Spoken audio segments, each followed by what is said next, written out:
Planet Earth is full of many great tribes, and while some of them are perfectly lovely, others are terrifying. There are some tribes on Earth who are so much more dangerous than you realize, and you do not want to mess with them. These are the scariest tribes you don't want to meet.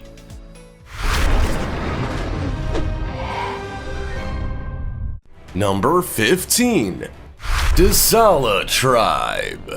Much of what we know of the DSLALA tribe in the western Amazon basin comes from Brazilian explorer Sidney Passuelo, who made the first contact in 1996, and a journalist by the name of Paul Raphael. The tribe is one of the last remaining groups of people that live almost completely isolated from modern society, even though they have had a few violent interactions with neighboring communities.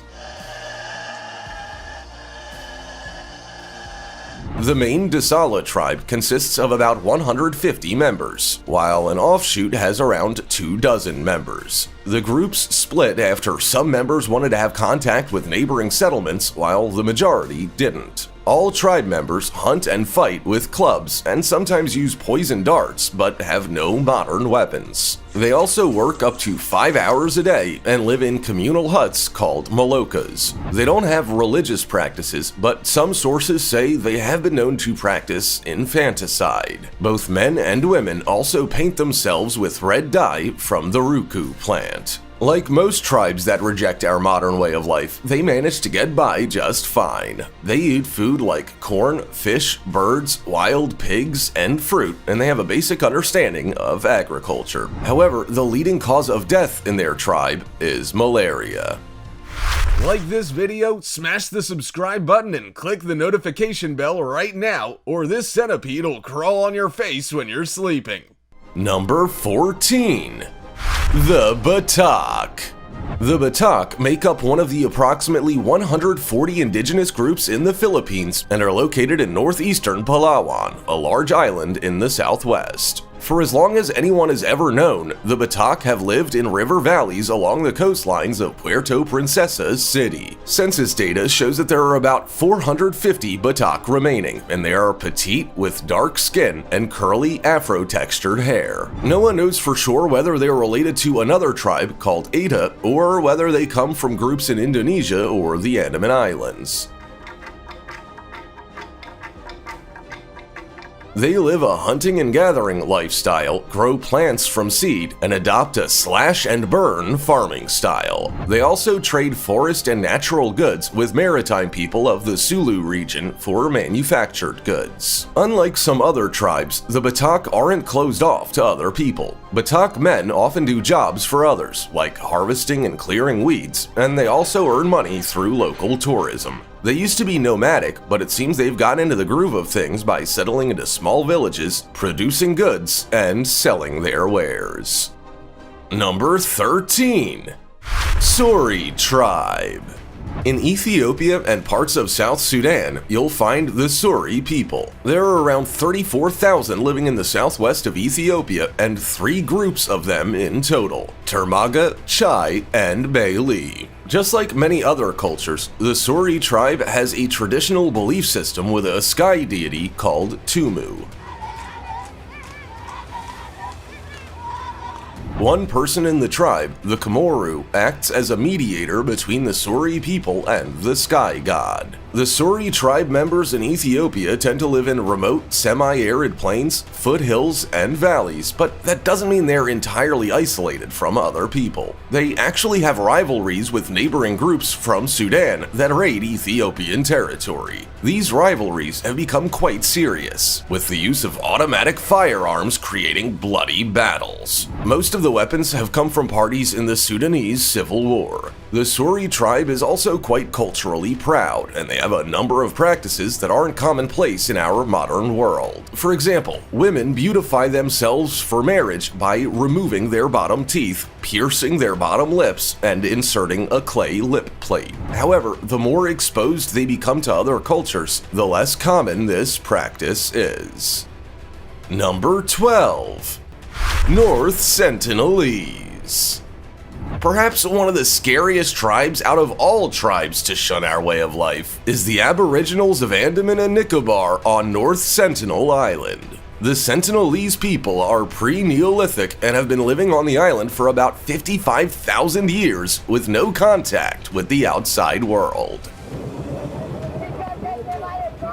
Efforts were made to reach out to them in the late 1960s, but to say it didn't go well is an understatement. They were hostile from day one, and the government finally gave up in the mid-1990s. To keep them safe from our diseases and to protect their sovereignty, there's a 5-kilometer buffer zone around their island. You might think that you can ignore that buffer zone and just go wandering onto the island for a look, but we wouldn't recommend it. 2 fishermen who were illegally harvesting crabs off the island never came back. A missionary also went there to preach Christianity, and he too never returned. Even 2 fishermen who ended up there accidentally never made it out alive. They attack anyone who comes near and have even tried to fire arrows at a helicopter. Basically, stay away from them if you want to live.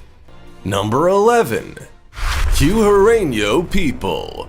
The CUJAREño people, also known as the Namole, are hunter-gatherers and a nomadic indigenous tribe in the most remote parts of the Amazon rainforest. They mostly live in the Manu National Park within Peru's Madre de Dios region and speak a dialect of the Piro language.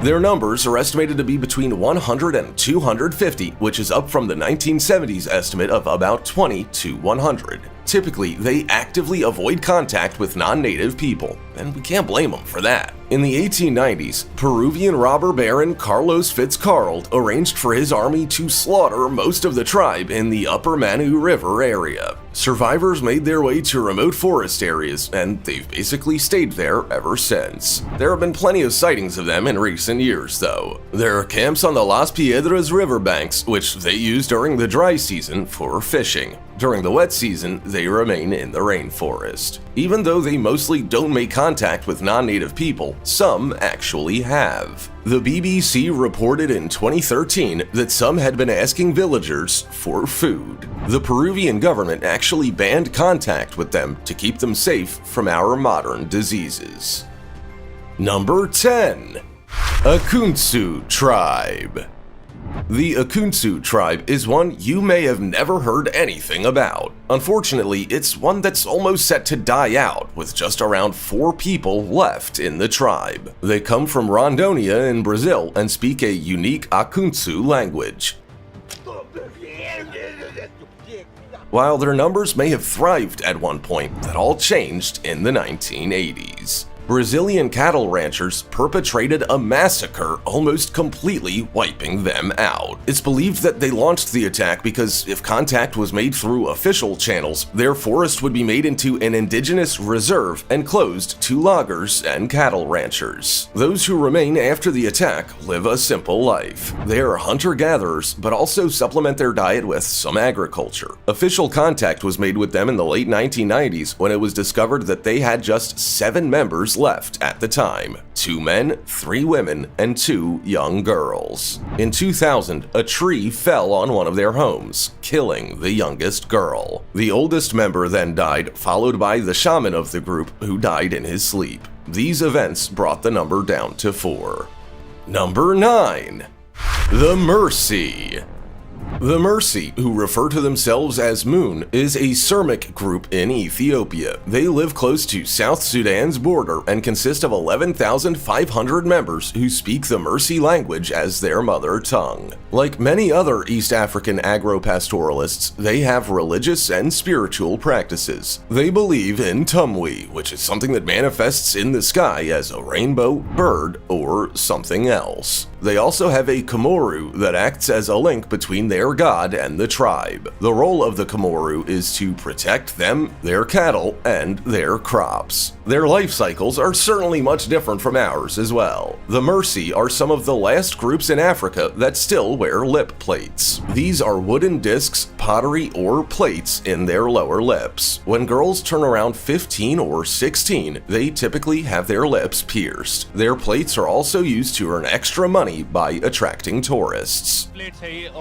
लेती है, अपने ओठ के अंदर डालती है और पहनती है। This tribe also takes place in ceremonial dueling, which is popular with MURSI men. It's basically ritualized male violence and tends to be more common in unmarried men. Number 8. MOKEN Tribe. The MOKEN people are Austronesian people living on the Mergui archipelago, which consists of 800 islands claimed by Thailand and Burma. Experts believe they may have originated in southern China about 6,000 years ago before settling on various South Asian islands. Between 2,000 and 3,000 MOKEN are living on these islands, and they live a semi-nomadic hunter-gatherer lifestyle with reliance on the sea for their way of life. There are approximately 1,500 men and 1,500 women, and they speak a distinct Austronesian language called MOKEN. Even though they have a deeply entrenched culture and way of life on these islands, it's under threat. Their population is decreasing, and because of their nomadic lifestyle, they face problem after problem related to modern immigration and property laws. However, they have, to a point, adapted to a modern way of life. Their children go to mainstream schools and are exposed to mainstream cultural ideas. However, those living on the islands of SURI tend to live a more traditional lifestyle. They live off flora and fauna with tools like spears and nets, and have, in recent years, started trading their food for local market goods. Number 7. SIMBU Tribe. In the central highlands of Papua New Guinea, you will find the Chimbu or Simbu people. This name was given to them by Australian explorers in the early 1930s, who heard the word Simbu said by locals. It's a form of pleasant surprise in the Kuman language. They live in the Chimbu province in rugged mountain terrain that they've turned into their home with gardens. They don't live in villages, but create tiny settlements with oval houses and low thatched roofs, flattened reed-woven walls, and dirt floors. The men all live together in communal houses, while the women, children, and pigs live together in others. However, they've taken on some of our modern influence, with some men and women now living together. Even though these Simbu people don't have much, their pigs are their most prized asset. They use them as an exchange item in death rituals, marriage celebrations, and to thank women for birthing children. They also have a pig killing ceremony called a Bugla Ingu, which involves killing hundreds or thousands of pigs, cooking them, and distributing them. It's a form of exchange ceremony between tribes to maintain relationships. Number 6. KOROWAI Tribe. The KOROWAI tribe, also known as Kalufo, lives in the Indonesian province of Papua near the border of Papua New Guinea. There are about 3,000 Kalufo, and they had no idea about the existence of other people outside of their own tribe until around the 1970s. Most of us were led to believe that their clans lived in tree houses, but this was later revealed to be false. According to the BBC, they had built the tree houses for the benefits of overseas program makers and didn't actually live in them. That's not to say their houses aren't high up, though. They build their homes above floodwater levels, which prevents damage while also stopping rival clans from capturing their women and children for cannibalism and slavery. That's right, I said it, cannibalism. We don't actually know for sure if it's even a thing now, but there have been claims that they practice ritual cannibalism, and it used to be a form of justice. Now, anthropologists believe clans with frequent contact with outsiders no longer carry out these practices. However, they may keep up with the charade to encourage tourism. Number 5. MUDMEN Tribe.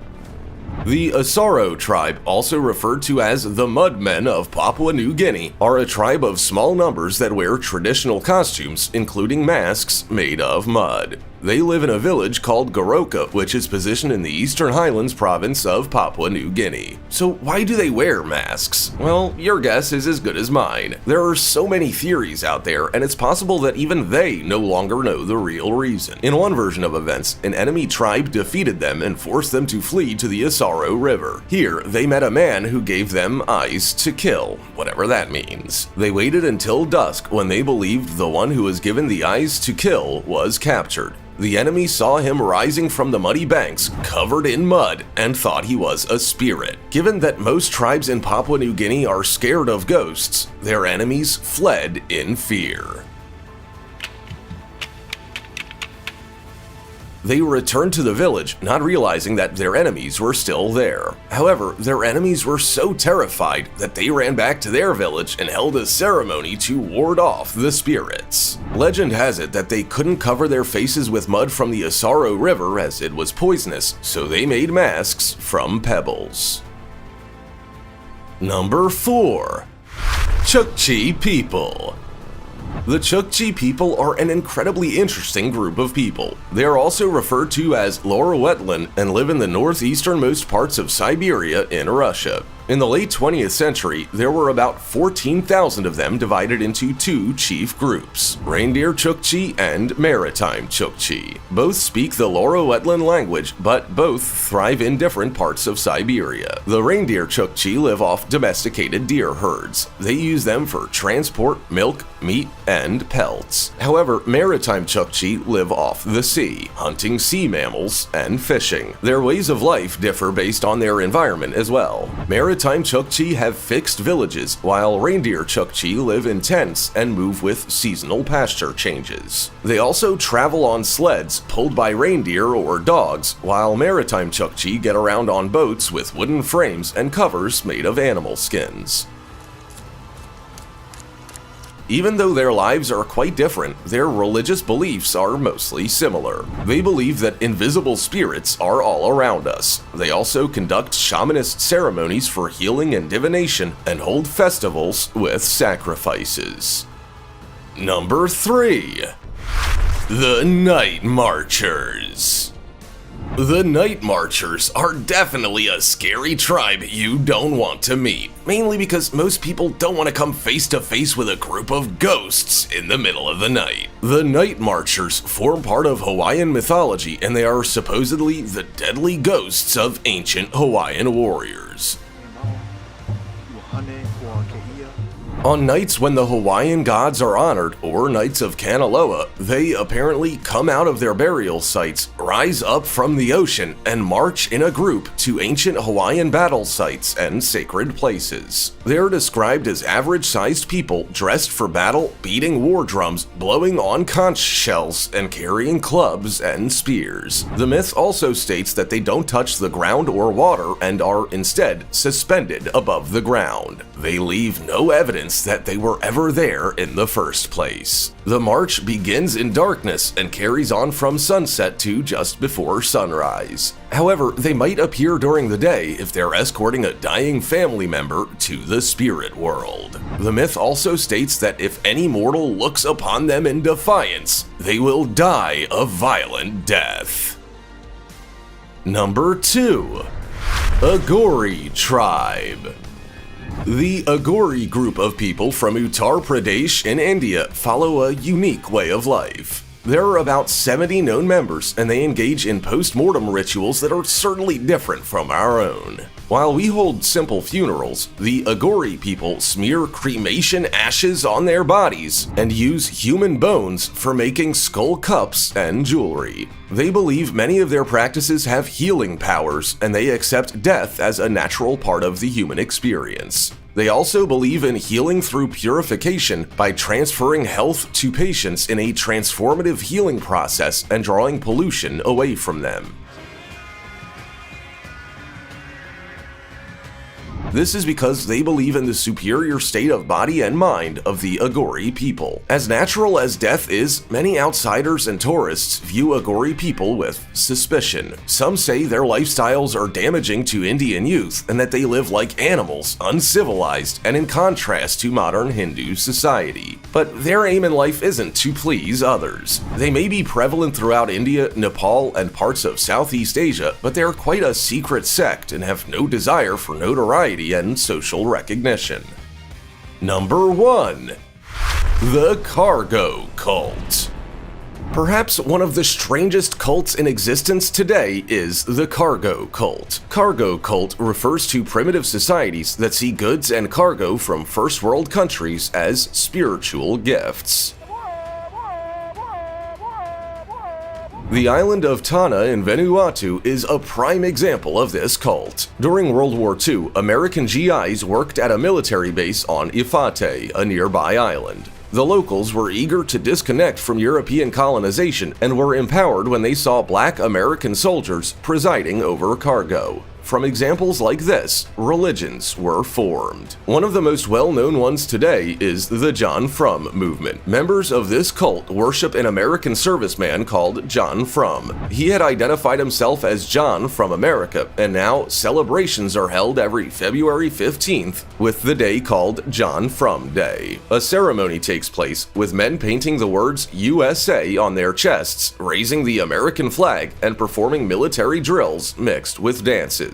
They also build World War II airplanes out of grass, along with a landing strip, in the hope that John will return with more cargo. Another nearby tribe happens to worship the now-deceased Prince Philip, Duke of Edinburgh. They believed he was a divine being. We don't know anything different from our way of life, but can you imagine how those tribes must feel when they encounter us with our modern tech and strange clothing? We might think they're scary, but they probably think the same about us. Have you heard of any of these tribes before, or seen any of them? Also, check out our other cool stuff showing up on screen right now. See you next time!